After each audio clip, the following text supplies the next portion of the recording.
I'm going to show you some more retouch tools, and then we're going to do the clone stamp tool. Right over here, I'm going to make a backup copy, Command J, turn off the eyeball just in case I mess it up. I'm not going to do it.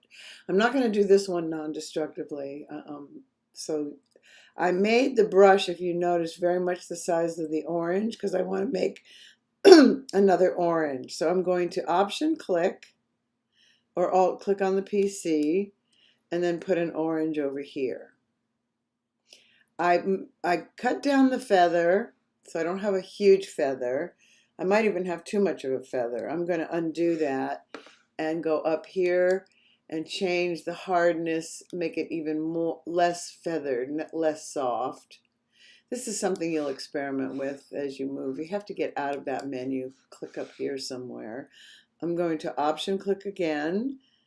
I have my brush very much the size of the orange, and I put an orange in there.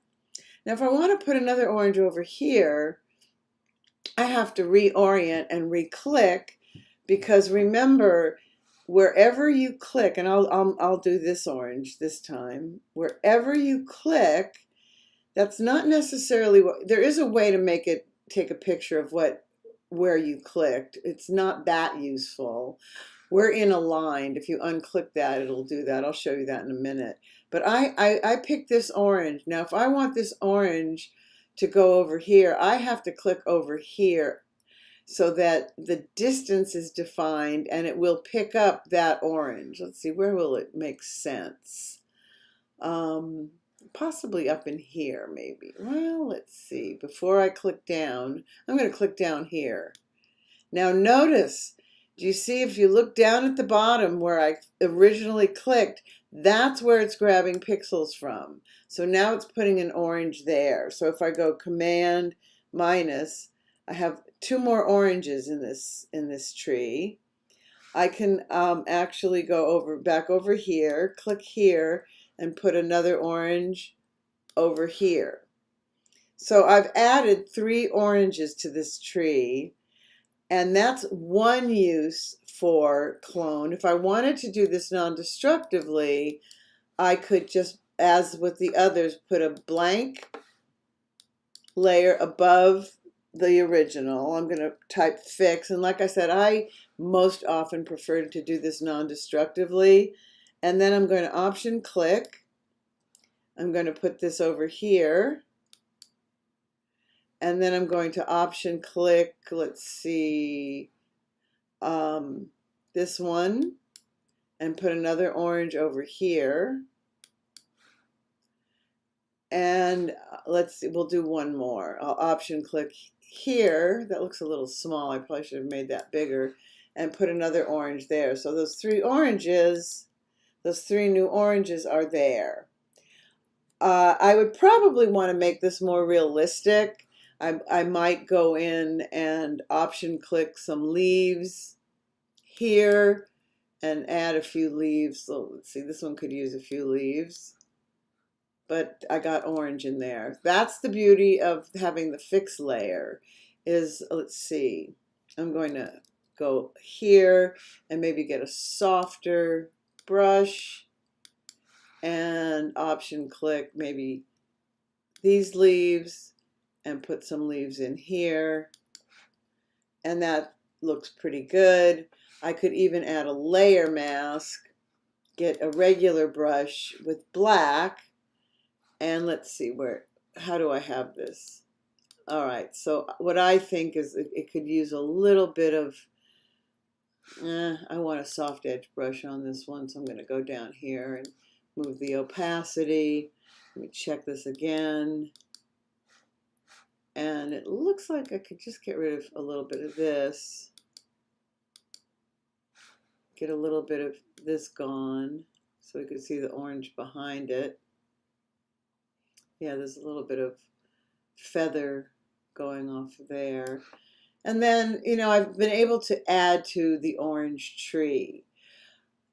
Let's go over to the purple flowers. It would be pretty much the same deal, but right now I have an orange on here, I believe. and if I clicked now with the, let's go, it'll give us the preview.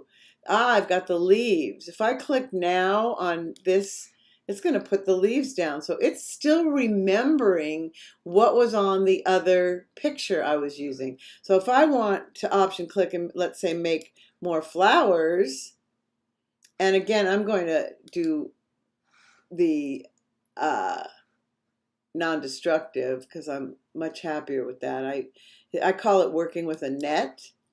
So there's another set of flowers. I like this flower, so I think I'll move this flower over here. You have to be a little bit careful, be a little conscientious about what you're doing. So that there's that flower, and I'd probably go back to the regular brush tool, add a layer mask. Oops, I didn't see. You have to make sure you add the layer mask and you're on it. There, I painted black on the picture. And just get a little bit of this gone. So there is that, and now I've got, see, more flowers in here. There's also, let's see, I had some, here, this fabric. I know it's fashionable, but I'm going to make another copy just to be on the safe side. But again, if I go to the, see, I've still got the flower there. I could paint the flower on the jeans. I'm not going to. I'm going to make the brush much bigger. I'm going to grab something from here and move the pattern over. Let's say I just want to patch these jeans because I want to use this fabric as a texture or a background, and I don't want these